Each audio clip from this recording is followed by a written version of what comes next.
Welcome to Incredible App channel. In today's video, I'm going to show you how to change wallpaper in your Android phone. So at first, touch and hold on the home screen and then go to wallpaper and style option. Then go to change wallpapers and here it is. From here, you can change your wallpapers. From here, you can see featured wallpapers, graphical wallpapers and colors wallpapers. And you can set any type of wallpapers as you want.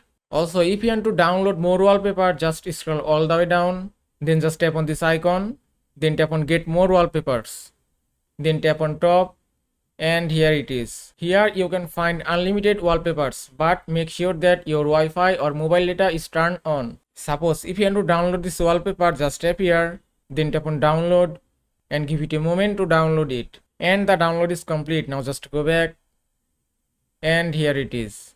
Now from here, if you want to set this wallpaper, just tap here. You can set this wallpaper lock screen and home screen both. If I select only home screen, then tap on next, then tap on done and it's done.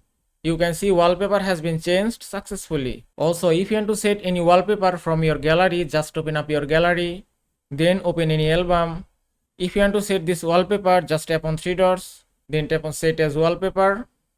Then you can choose any option as you want. If I select home screen, then tap on done again and you can see it's changed successfully. And that is how you can change wallpaper in your Android phone. I hope this video was helpful. If it was, please give it a thumbs up and don't forget to subscribe.